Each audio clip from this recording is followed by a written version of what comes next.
आमच्या क्लासमध्ये एक पोरगा होता, रावल्या, लय श्रीमंत. तुमच्या बी क्लासमध्ये असेल ना असा मोठ्या बापाचा शायनिंग मारणारा. हा, रोज शाळेत नवीन काहीतरी वस्तू आणून शायनिंग मारायची.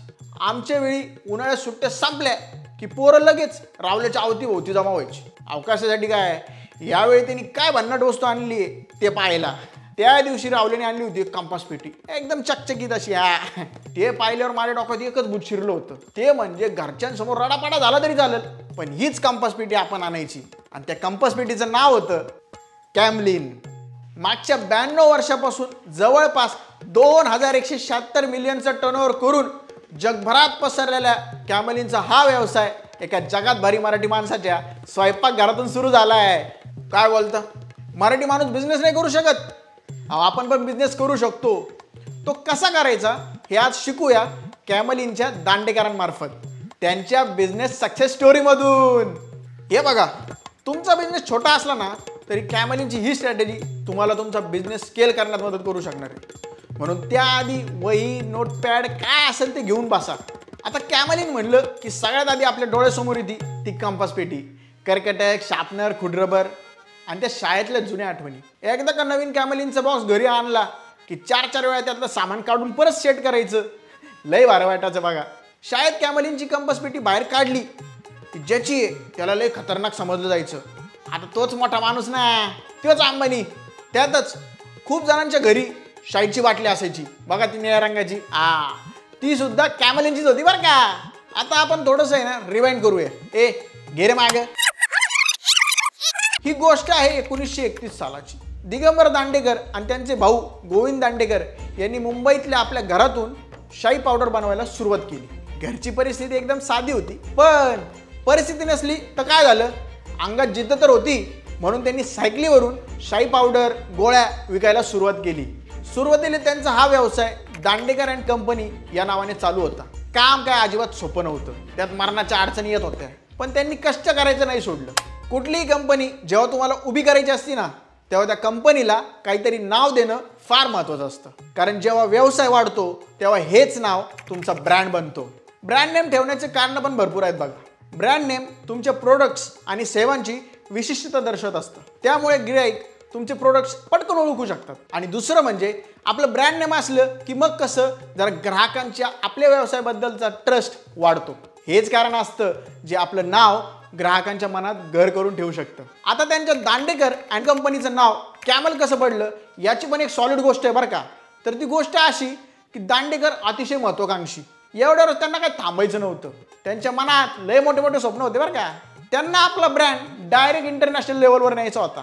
त्यामुळे त्यांना असं काहीतरी नाव पाहिजे होतं जे फक्त भारतातच नाही तर अख्ख्या जगाच्या कानाकोपऱ्यात नेता आलं पाहिजे. मग त्यांनी विचार केला की जसं उंट वाळवंटात बिना अन्न पाण्याचा 8 ते 10 दिवस राहू शकतो, तसंच आपल्या शाईनं कितीतरी दिवस कागदावर लिहिता येणं शक्य आहे. त्यावरूनच त्यांनी नाव ठेवलं कॅमल आणि या जाहिरातींवर उंटाचा फोटो लावायला सुरुवात केली. भारी आयडिया की नाही.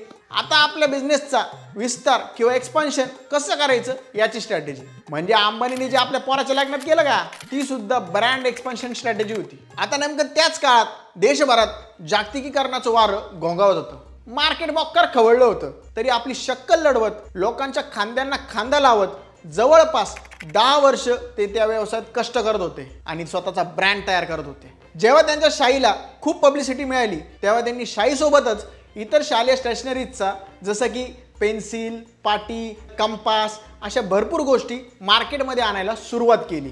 त्यांच्यासमोर आता एक लई मोठी स्पर्धा होती. या जागतिक स्पर्धेला तोंड देण्यासाठी दांडेकरांनी जोरदार तयारी केली. स्पर्धेत असणाऱ्या कंपन्यांच्या स्ट्रॅटेजीचा अभ्यास करणं, आपल्या मालाची क्वालिटी सुधारणं, जोरदार मार्केटिंग करणं आणि योग्य त्या ठिकाणी तंत्रज्ञानाचा वापर करणं, बाजारात आपला ब्रँड आणखीन जोर धरून राहावा यासाठी त्यांनी अथक प्रयत्न केले. अशी अनेक पावलं टाकत ते पुढे चालतच राहिले.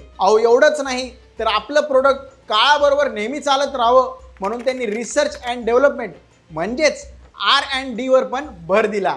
एवढं सगळं होऊन पण लढाई काही संपली नव्हती. आता देशाबाहेरच्या मोठमोठ्या कंपन्या सुद्धा कॉम्पिटिशनमध्ये उतरायला लागल्या होत्या. या सगळ्या कंपन्यांकडे अफाट पैसा होता. त्यामुळे हे कितीतरी काळ मार्केटमध्ये टिकून राहू शकत होते. त्यातच त्या स्टेशनरी क्षेत्रातही घुसायला लागल्या होत्या. एवढ्या मोठ्या कंपन्या आणि त्यापेक्षा मोठ्या समस्यांना कॅमलिनने ठामपणे तोंड दिलं.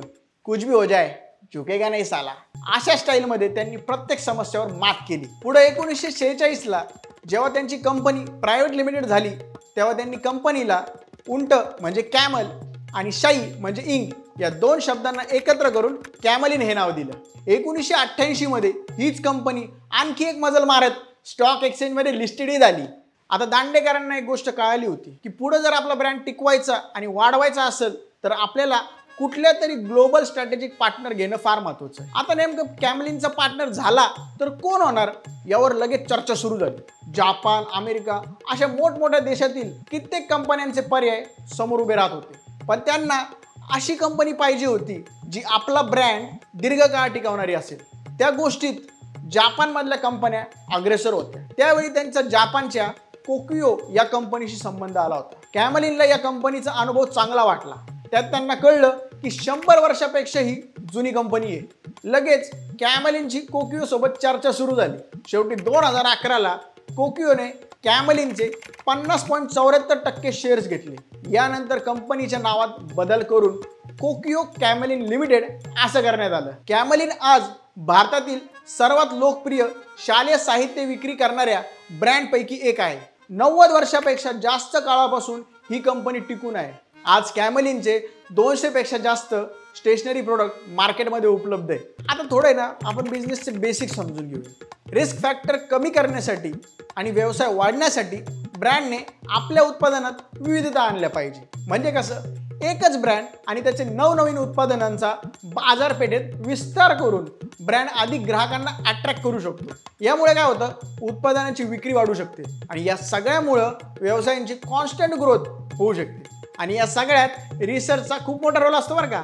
अहो, मराठी माणसाने एकदा मनात आणलं ना तर तो काही करू शकतो. आज एक मराठी ब्रँड जागतिक स्तरावर एक आपल्या मराठी माणसाने नेऊन ठेवला आहे. दिगंबर दांडेकर यांचे सुपुत्र सुभाष दांडेकर यांनीही कॅमलिनची हीच लेगसी पुढे नेली. आपल्या वडिलांसारखंच ध्येय डोळ्यासमोर ठेवून ते व्यवसायासाठी खूप झटले. कित्येक गरजू लोकांना त्यांच्यामुळे रोजगार मिळाला. आपल्या वडिलांसारखेच ते सुद्धा मार्केटिंग स्ट्रॅटेजी प्लॅन करण्यात अव्वल होते. शालेय विद्यार्थ्यांची रंगकामात असलेली विशेष आवड त्यांनी लक्षात घेतली आणि विद्यार्थ्यांसाठी वेगवेगळ्या स्पर्धेचं आयोजन करायला सुरुवात केली.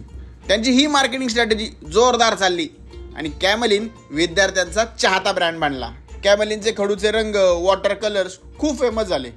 एवढंच नाही तर 2011ला आयोजित करण्यात आलेल्या ऑल इंडिया कॅमेल कलर कॉन्टेस्टमध्ये त्यावेळी देशभरातल्या जवळपास 48 लाखपेक्षा जास्त विद्यार्थ्यांनी सहभाग घेतला होता. त्यांच्या एवढ्या मोठ्या कामगिरीमुळे या विक्रमाची नोंद गिनीज बुक ऑफ वर्ल्ड रेकॉर्डमध्येही झाली आहे. शेवटी हजारो कुटुंबांना रोजगार मिळवून देणाऱ्या आपल्या मराठमोळा उद्योजक श्री सुभाष दांडेकर यांचं नुकतंच निधन झालं. अशा या महान व्यक्तीला विषय खोलच्या टीमकडनं भावपूर्ण श्रद्धांजली. एवढं सगळं ऐकून तुम्हाला काय वाटतंय मंडळी? आणखी कोणकोणत्या ब्रँडबद्दल तुम्हाला ऐकून घ्यायला, जाणून घ्यायला आणि शिकायला आवडेल हे आम्हाला कमेंट करून नक्की सांगा. आणि हा व्हिडिओ जास्तीत जास्त लोकांपर्यंत शेअर करा. असेच नवनवीन व्हिडिओ बघण्यासाठी विषय खोलला सबस्क्राईब करा. जय महाराष्ट्र.